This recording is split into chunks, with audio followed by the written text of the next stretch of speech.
Apéro spécial Bilal Koulibaly. Eh ouais. Eh oui, monsieur. Oui, baguette. Oui, monsieur. Ou comme, comment il avait dit Wemby, c'est la France, frère. Eh ouais, mon gars. Eh ouais. On s'installe pour cet apéro spécial Bilal. On espère que vous allez bien. Et oui, même si dans les prochains jours et prochaines semaines, l'actualité à Washington sera autour des républicains et des démocrates, aujourd'hui, celui dont tout le monde parle, c'est Bilal Koulibaly. Eh oui, après quelques matchs, 4 sur ce début de saison, il fallait absolument, impérativement faire un apéro spécial sur Bilal parce qu'on est sur un magnifique début de saison. On va en parler en détail. Bah, on perd pas de temps à faire l'apéro sur Bilal parce que lui non plus il perd pas de temps. Il n'a pas le temps. Il a pas le temps, Bilal. Tout à fait. On va rentrer dans tous les détails, évidemment. On espère que vous aussi, vous avez pu voir les quelques matchs. Alors, je sais que monter à bord du bateau Washington, c'est pas forcément le truc le plus répandu. Hein, non, mais petit à petit, l'oiseau va faire son nid, à mon avis. Parce que on parlera peut-être dans d'autres vidéos d'un autre Français du côté de Washington. Enfin, qui est aussi très prometteur, tout à fait. On a Jordan Poole qui est carré, leader. Qui revit un peu, vu que maintenant il a un franchise player à côté de lui. Vu qu'il a retrouvé son spot, tout à fait, d'avoir un franchise player, on dit. Exactement, un franchise avec un E. Ouais, à Washington. Ouais, de Monsieur Bilal Koulibaly, on va revenir sur tout ça en détail. Évidemment, avant ça, on vous rappelle, comme on l'a fait sur les vidéos précédentes, des conclusions natives d'ailleurs, sur lesquelles on vous remercie. On a vu quelques jolis premiers commentaires qui se sont confirmés. Que vous pouvez retrouver la NBA sur le NBA League Pass cette saison, évidemment. Ouais. Vous allez dans le premier commentaire épinglé. Il y a absolument tout pour vous indiquer comment regarder la NBA comme on l'a fait. Bilal, moi je l'ai regardé en HD, en replay et en direct sur le League Pass. Ouais, c'est bien, vous pouvez regarder du direct, puis ce qui est bien, c'est qu'avec je sais que je répète un peu tout le temps la même chose, mais le All Possessions Game, c'est quand même très très cool, ça permet de voir toutes les possessions de Bilal Koulibaly. Absolument. Voilà, les unes après les autres, dans l'ordre. Et même quand ils font un match condensé des meilleurs highlights des Wizards, t'as 80% de Bilal Koulibaly, donc c'est pas mal. Vous avez aussi évidemment la réduction étudiante pour celles et ceux qui veulent en profiter, on vous met tout ça dans la Descro, et vous pouvez jouer aussi. Je pense que Bilal va bientôt être un joueur de TTFL et de NBA Fantasy avec ça. Là, en NBA Fantasy, Bilal, en termes de rapport qualité-prix, vu qu'en NBA Fantasy, tu dois choisir 10 joueurs avec un budget de 100 millions et tout, et que les mecs sont plus ou moins valorisés, je suis pas allé vérifier, j'irai vérifier quelle est la valorisation de Bilal dans la NBA Fantasy, mais je pense que ça va devenir un sacré bon plan. Bilal ou Kuzma? Ouais. C'est même pas... Attends, je rigole, ça c'est torché. Ouais, voilà. Bien sûr. C'est plutôt genre Bilal ou Paul Bilal ou voilà, c'est ça. Ce qui est sûr, c'est que vous avez toutes les infos dans le premier commentaire épinglé. Vous connaissez, c'est le classique du début d'apéro. Donc on vous laisse checker tout ça, et notamment pour voir Bilal Koulibaly en direct, parce que Alex, sans transition, on démarre tout de suite. On est sur 4 matchs joués par les Wizards sur ce début de saison. On a eu des matchs bien évidemment face à nos amis les Celtics, les Cavs aussi, et les Hawks deux fois les Hawks, ouais. Tout à fait. On reparlera de bilan, de style de jeu, de quoi que ce soit, mais le sujet... déjà le bilan c'est 2-2, fait. Mais déjà ça c'est pas mal, parce que tu perds les Celtics, tu perds les Cavs.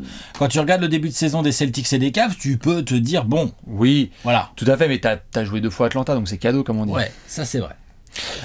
Mais au-delà du bilan, et on va revenir, c'est que le vrai sujet quand même d'actu, c'est que on parlait en effet d'une attente après la fin de saison dernière de Jordan Poole, de ce que ça allait pouvoir donner, de l'intégration de Alexa et tout. Bon, Bilal allait être titulaire, ça on le savait.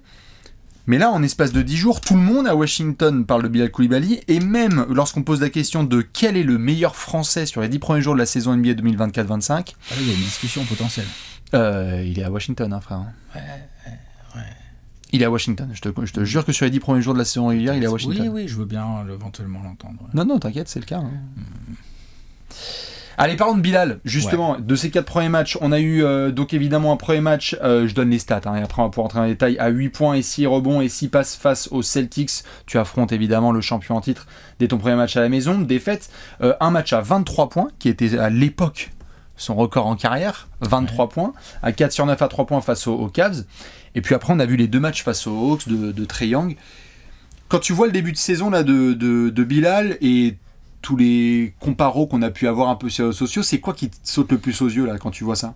Plein de trucs en fait. Déjà, défensivement, l'année dernière, Bilal, il est arrivé en NBA et tout de suite, très vite, avec les temps de jeu qui lui ont été accordés, il a montré que défensivement, il était prêt. C'est-à-dire, il a la longueur de bras, il a les qualités athlétiques, il a la mentalité défensive, la volonté de bien défendre et l'intelligence défensive et tout, sur tout ce qui est interception, contre, ou ce genre de choses, ou positionnement derrière les sorties d'écran et tout.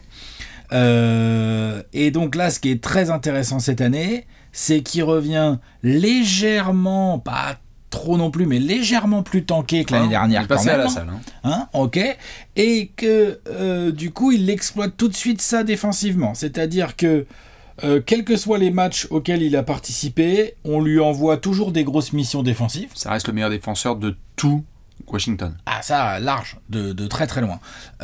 Donc, on lui envoie les grosses missions défensives et il les accueille avec plaisir. Et notamment, effectivement, les 2 matchs contre les Hawks, et surtout le premier des 2 matchs contre les Hawks, où Bilal Coulibaly va en mission en défenseur premier rideau sur Trae Young, et Trae Young est un meneur sneaky, rapide, avec du handle, qui peut shooter de loin, qui va chercher les lancers et tout. Il l'a étouffé, comme savent le faire les plus grands défenseurs du basket moderne, c'est-à-dire il l'a étouffé, il l'a pas laissé shooter, il a tout contesté, il l'a pas trop laissé pénétrer, il l'a saoulé pour accéder à la balle sans trop faire de fautes. Exactement, c'est important face à Trae Young. Très malin sur les fautes. Et donc d'entrée de jeu, Bilal Coulibaly il dit attendez, il y a des bons défenseurs, il y a Rudy Gobert, il y a Wembanyama côté français. Il y a Bilal Coulibaly aussi. Bien sûr. Et il se positionne direct parmi les très bons défenseurs extérieurs de la NBA. Bah c'est ça, c'est qu'il est arrivé en effet avec la même intensité, et on est content de voir ça parce que souvent il y en a qui... Un des réflexes jeunes en NBA, c'est de vouloir aller chercher tout de suite le futur contrat, et souvent ce sont des contrats qui sont tournés autour de l'attaque et donc du point par match et de ce que tu fais. Donc il arrive avec les mêmes intentions défensives, et ça, bravo à lui pour ça, bravo à lui pour ne pas avoir oublié cet aspect-là, parce que c'est un gros compétiteur, c'est un gars, ça se voit, qui a envie de regarder droit dans les yeux les meilleurs joueurs. Là où par contre, j'avoue, on pouvait s'attendre à la défense, mais il y avait des... En fait, la défense, les progrès, ils font plaisir à voir, mais avec l'année rookie, tu te dis, ouais, ok, on est dans la continuité et tout, ça fait plaisir, attention, c'est de la balle. C'est l'attaque où vraiment il y a des progrès, mais assez extraordinaires. Moi, là où je m'y attendais le moins, parce qu'on va parler de tout en détail, moi j'avoue que il y avait parfois une notion de patate chaude quand il avait la balle en main et on savait pas trop ce que ça pouvait donner. Il y a eu un énorme travail d'aisance sur le handle qui fait que là maintenant il peut, moi je l'ai vu mais dépasser tranquille Jaylen Brown, je l'ai vu dépasser tranquille certains défenseurs sur lui et attaquer les bonnes match-ups dont Trae Young notamment. Les choix sont super, et du coup tu te retrouves déjà donc devant un aspect de handle qu'on avait déjà vu avec d'autres joueurs. Moi je me souviens par exemple de la progression de Pascal Siakam, qui était un mec qui est arrivé à Toronto, qui était un petit peu un mec très actif, mais qui n'avait pas un jeu raffiné. Il y a un été où les gens ont dit, oh là là, Pascalou là, maintenant, il fait des spin moves en pleine course, là. Ouais, il fait des behind the back parce qu'il y avait une double team, on n'a pas compris. Et Bilal est en train de suivre un début de trajectoire où en fait, balle en main, il est à l'aise. Et d'ailleurs ça se voit, je pense que tu l'as vu aussi, c'est lui qui remonte le ballon à Washington, et c'est lui qui remonte très souvent. Et du coup, ça devient très intéressant pour les Wizards au niveau offensif, parce que tu as d'autres joueurs qui peuvent jouer un peu plus off-ball, ça crée des opportunités. Après, les Wizards manquent encore globalement, à mon sens, évidemment, de talent, mais là, ce que Bilal Coulibaly montre et apporte en attaque sur les 4 premiers matchs de la saison, donc il y a progression, handle et choix. Il y a aussi, dans la continuité des choix et de la progression technique, il y a une progression à la passe. C'est-à-dire que là... Il reste 2 secondes en l'air et il sert Sarr ou Valanciunas en dessous là, après avoir fait sauter 3 défenseurs. Tu vois? C'est pas... Cross-court passe pour Keyshawn George. Des extra-passes et tout, c'est incroyable. Donc ça, vraiment, je m'y attendais pas. Et je pense que le truc auquel je m'attendais le moins, c'est-à-dire que je pouvais m'attendre à une sorte de progression, d'application, vu qu'on a bien vu que c'était un bosseur genre en catch and shoot à 3 points. L'année dernière, il était déjà vers les 34-35%, mais avec un tout petit volume. Je me disais, vu le style et la NBA moderne, c'est un joueur à qui on va demander de prendre plus de 3 points en catch and shoot, d'augmenter un peu son volume et tout en maintenant à minima, voire en améliorant ses pourcentages. Oui. Mais là, Bilal Koulibaly, il prend la balle, il passe derrière un écran, même quand la différence n'est pas vraiment faite, il fait la petite séparation qui va bien et il pull up sur la tête d'un défenseur. Alors ça, par contre, je ne m'y attendais pas, moi. Non, c'était... Et d'ailleurs, je ne m'y attendais pas. Non, et c'était très difficile à prévoir, parce que sur la fin de saison précédente, tu n'avais pas forcément trop de moments comme ça. C'est super. Sur l'équipe de France, on n'a pas pu trop le voir, parce que c'est l'équipe de France. Mais il n'a pas eu beaucoup de temps de jeu, il était au bout du banc, bien sûr. Mais je veux dire, les Jeux Olympiques. Si on avait vu, tu vois, des éléments pendant les Jeux Olympiques où on s'était dit, tiens, attends, mais qu'est-ce que c'est que ce joueur? Parce qu'au contraire, on avait l'impression qu'il n'était pas en confiance, qu'il ne savait pas trop... Ou qu'il n'avait pas cassé le plafond, tout à fait. Et en fait, c'est vrai que quand tu le vois là sur le terrain, tu as tous les éléments techniques là, que tu viens de présenter avec moi et qui donc sont évidents. Moi, je trouve qu'il respire une confiance exceptionnelle sur le terrain, c'est-à-dire que tu sens qu'il sait quel est son potentiel et jusqu'où il peut aller. Là, tu sens vraiment qu'il y a des opportunités à prendre. Et ce que je trouve formidable... c'est plus pareil, là, c'est plus la même ambiance. Ah ouais, bien sûr. Et ce que je trouve vraiment formidable, c'est qu'il y a des joueurs qui ont du talent, qui aiment se développer, mais qui n'ont pas forcément l'opportunité parce qu'ils ne sont pas alignés avec la franchise. Et on vient de voir Washington titulariser 3 rookies, il faut aussi dire les choses. Bob Carrington, ils n'ont pas d'objectif de win, de toute façon, donc ils y vont, ils développent. Tout à fait, donc ils ont mis Bob Carrington, Keyshawn George, Alex Sarr. Carrington, au passage, il n'est pas français, mais franchement, sur ce début de saison, il pourrait être français presque. Et Keyshawn George, Keyshawn George, très intéressant. Mais Bob Carrington, franchement, j'avoue, l'autre, il joue comme un ancien déjà là. Ah, bien sûr. Moi, je suis amoureux de Keyshawn George, donc tu vois, chacun a sa pépite. Mais je trouve que c'est aussi très cool pour Bilal de se retrouver dans un endroit où ta franchise dit, dès le 4e match de la saison, on va mettre un sophomore et 3 rookies titulaires. Donc en gros, sur le ticket, il y a marqué une chose évidente, c'est on verra pour les résultats, mais on tient à absolument développer les jeunes. On veut voir ce que ça donne. Ce qui veut dire que si ta franchise décide ça et ton coaching staff décide ça, mais c'est open bar pour saisir les munitions qui sont sur la table. Et c'est là où je trouve ça vraiment extrême. Alors, l'échantillon est tout petit, il n'y a que 4 matchs. Mais Bilal Koulibaly, là, il a fait 2 matchs à plus de 20 points, 23 points là, contre les Cavs. La défense des Cavs, on en a parlé dans les conclusions hâtives. 23 points à la défense des Cavs, en fait, avec des bons pourcentages. C'est propre. Les Celtics, il leur avait mis que 8 points en prenant que 2 tirs, donc il allait chercher des lancers. Et il a dit à la distribution beaucoup. Ça aussi, c'est nouveau. L'agressivité de Bilal qui commence à voir les espaces. Et puis avec sa détente, sa vitesse et ses qualités athlétiques, enfin la longueur de bras, il peut vraiment aller au cercle. Et donc, ce que j'aime beaucoup en plus de ça, c'est qu'il fait ça, il score beaucoup plus en prenant très peu de tirs. Il est à 19 points par match avec 11 tirs.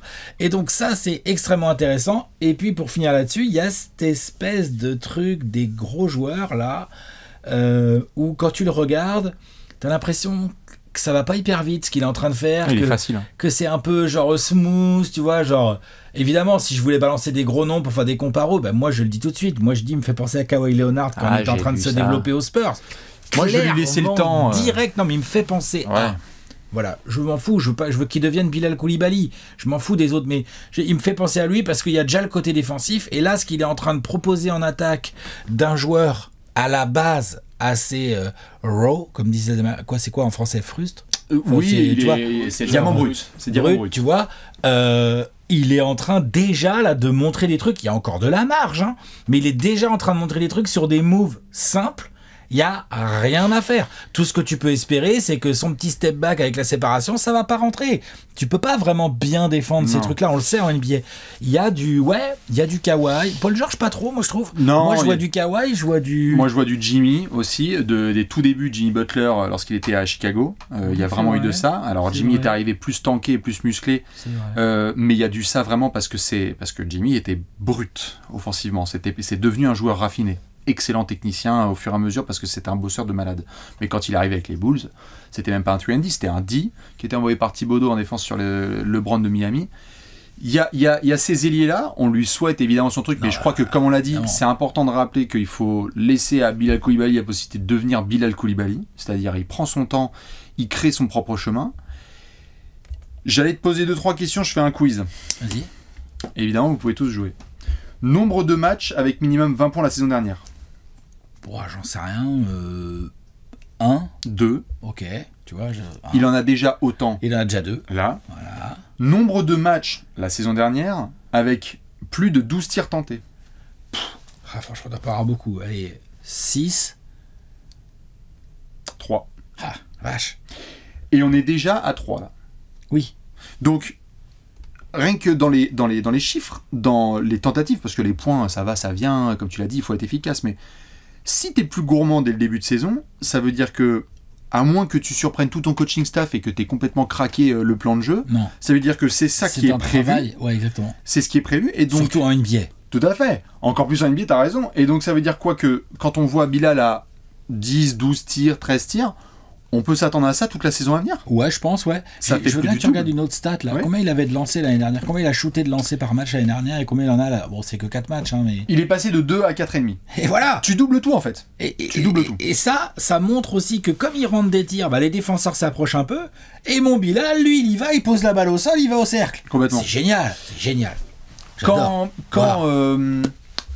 Avant qu'il soit drafté, j'avais eu l'occasion d'ailleurs de réaliser un petit rêve de gosse qui était de faire un podcast avec David Aldridge, c'est les gars de The Athletic et tout, qui se demandaient justement, dis donc, parce que tu sais, David Aldridge, très Washington, etc. Il disait, dis donc, Bilal Coulibaly, que ça donne, etc. Et moi, ce qui me fait plaisir, c'est que certains se souviennent peut-être de ce match où il y a eu un événement, Axe Tour, bidule machin chouette, où il y avait une team comme sport avec certains athlètes français versus Bronny James et toute la clique. Du jeune high school. Bryce. Voilà. High school. Exactement. Il y avait Tidjane Salin qui était dans le coin, etc. Et en fait, rien que déjà à l'époque, c'est qu'un match, hein, mais pour Bilal d'avoir tout un barouf médiatique autour d'Américains qui viennent et qui viennent jouer, je crois que c'était à Nanterre où j'étais allé le voir jouer, il y avait Wemby qui était dans les gradins avec Tyronn Lue, Nico Batum et compagnie. Bilal a été le joueur le plus fort sur le parquet. Et ce que je disais justement à David Aldridge, c'est on verra le développement de Bilal Coulibaly, mais il y a un truc qui me semble clair avec ce mec, c'est que si on lui dit demain il faut aller chercher Kawhi, Paul George, LeBron, défendre sur Luka ou quoi que ce soit, ça ne lui fait pas peur. C'est un gars de cette nouvelle génération qui a envie de prendre n'importe quel challenge. Et tu sais que des mecs qui se ratent quand ils ont ce genre de moteur, il n'y en a pas des masses non plus. Hein. Des mecs qui sont vraiment déterminés à aller chercher les meilleurs droits dans les yeux, souvent, en termes d'éthique de travail, en termes de développement, ça annonce des très belles choses. En fait, le truc, c'est que jusqu'à avant ce début de saison, et Bilal, il est encore très très jeune, je rappelle, il a 20 ans, on se disait, bon, ouais, défenseur, il peut tout à fait devenir un défenseur élite qui fait une belle et longue carrière, genre très sérieuse, très solide, et puis pour peu qu'il nous rentre un peu des 3 points en catch and shoot, franchement, t'es une équipe qui joue gros, qui joue le titre, t'as trop envie d'avoir Bilal Coulibaly au poste 2, au poste 3, quoi. Voilà, parce que t'as un gros meneur, un gros intérieur, machin et tout. Mais là, la nouveauté, c'est que on verra Washington, on verra ce que ça donne, on verra comment Washington se développe et tout. Mais la nouveauté, c'est que là, si t'es une grosse équipe, si Bilal Coulibaly continue sur cette lancée de tout début de saison, tu peux te dire en tant que grosse équipe, ouais, mon option 2-3, c'est Bilal Coulibaly en fait. Mon Scottie Pippen, tiens, bonne comparaison ça. Allons-y. Ah quoi. Et il ressemble tout à fait autant à Scottie Pippen qu'à Paul George, que j'ai vu beaucoup Paul George. Mais moi, je trouve quand même pas aussi smooth que Paul George. Faut quand même y aller calmement, quoi. C'est un handle extraordinaire, Paul George. Ouais, la mécanique de shoot, tout ça. Non, pour moi, il vient du D, comme tu l'as très bien dit en comparant à Jimmy Butler, il vient du D et il va devenir, et je l'espère, all-around en fait, capable de scorer parce que son shoot est fiable, capable d'aller chercher des lancers, des rebonds, des interceptions, des comptes, des passes d'aise, des machins. Scottie Coulibaly. Moi, je lui souhaite. Évidemment, le réflexe qu'on a, c'est que dès qu'on voit un 3&D avec des bras un peu longs, on a tendance à dire Scottie Pippen, next Kawhi, next Pippen, c'est normal. Non, mais c'est un peu le réflexe. C'est normal et c'est pas bien en même temps, j'avoue. Non, mais c'est un réflexe. Et je trouve que c'est bien qu'on en parle parce que c'est souvent l'espèce d'attribut qu'on va faire. Genre, s'il commence à confirmer ce genre de dire, tu crois pas qu'il y a des équipes qui vont vraiment se dire, en fait, Bilal Coulibaly, attends, c'est qui mon lieutenant ? Ah, c'est Franz Wagner. Merde, putain, j'aurais pas Bilal Coulibaly. Non, je sais pas, je prends un exemple. Vous énervez pas les fans du Magic. Je prends un exemple. Moi, j'entends, et c'est une bonne question. Tu vois, je pense que si je m'en réfère au caractère du personnage dont on parle et à ce qu'il est en train de faire, je pense que Bilal, c'est un mec qui peut se ramener là maintenant dans les poufs et dire, les gars, Washington, ils ont 0 histoire. Ils m'ont responsabilisé, ils ont eu confiance en moi, ils sont allés me chercher tout en haut à la draft. Je te dis pas que je veux le faire trader. Hein. Non, tout à fait. Mais c'est que si ça se trouve, Bilal, c'est aussi le genre de mec qui veut faire son propre chemin dans sa propre franchise en voulant se développer.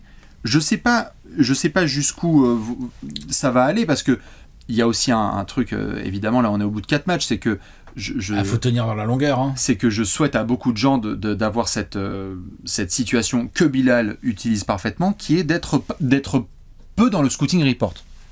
Mais ça va pas durer là. Hein. Ça va pas durer. S'il continue comme ça, je peux te dire que quand tu joues Washington, maintenant tu vas dire ok les gars. C'est parce qu'on va parler d'un défend sur Koulibaly, c'est drôle. Tout à fait. C'est énorme. On va parler d'un de ses copains. On va parler d'un de ses copains là dans une autre vidéo avec qui il a joué à Levallois, qui est en train de comprendre aussi. Le grand là. Quelle est la différence, le très grand, tu sais, avec des bras un peu ouais, blablabla. Ça.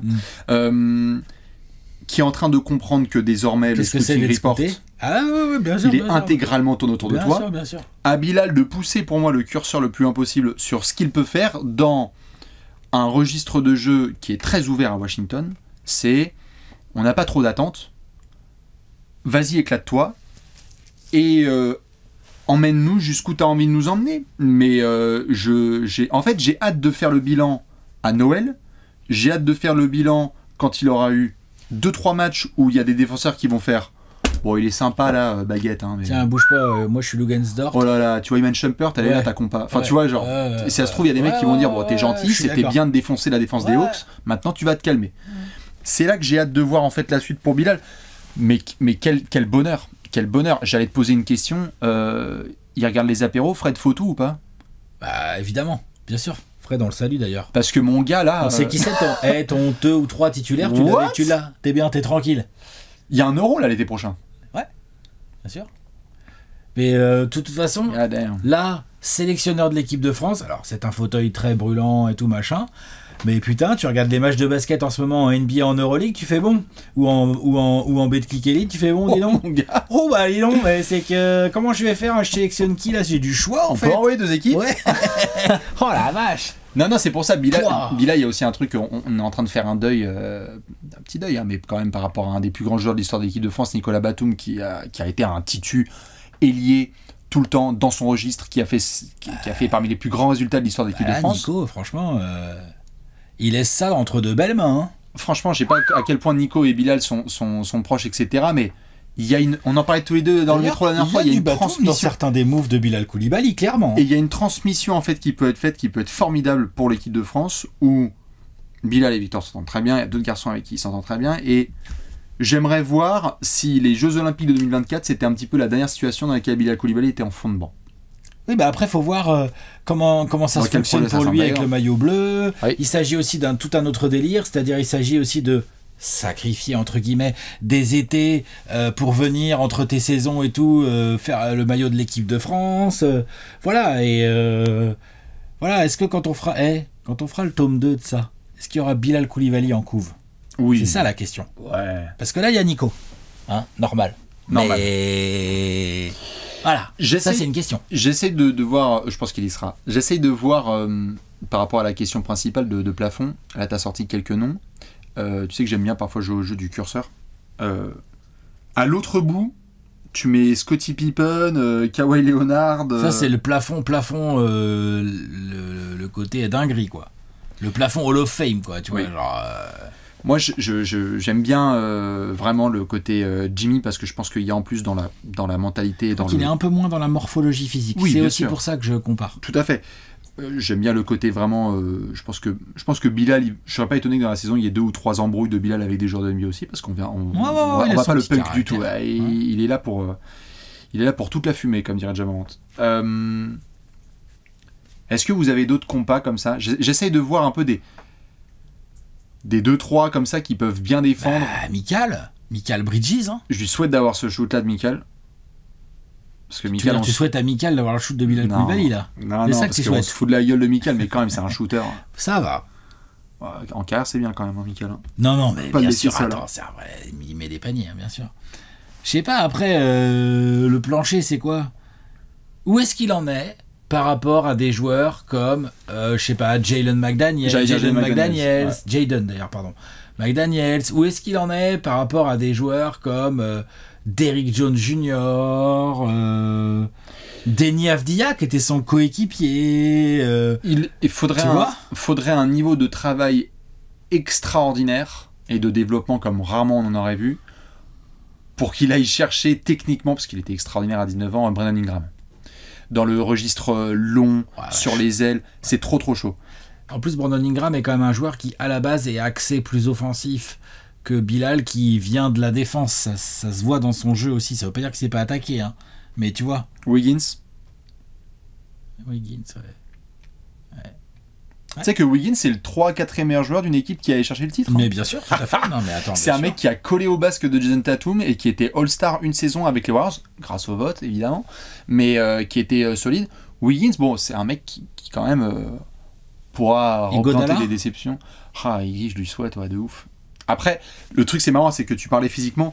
Iggy, Jimmy Butler, c'est les mecs qui sont... Iggy jeune, il est moins costaud, il est moins gros. Non, il est quand même sculpté. Iggy, il arrive en NBA, mon gars, on était là. Il arrive en NBA, il prenait les alley-oops d'Iverson, et il écrasait des trucs de fou furieux. Il était je sais pas si tu l'as vu, tu l'as déjà vu celui-là. De Iverson qui la balance comme ça en arrière, Indiana, Iggy, il arrive. T'entends, il y a une amplitude de... Ah, c'est le rookie. Ah ouais, c'est le rookie, d'accord, ok, ouais.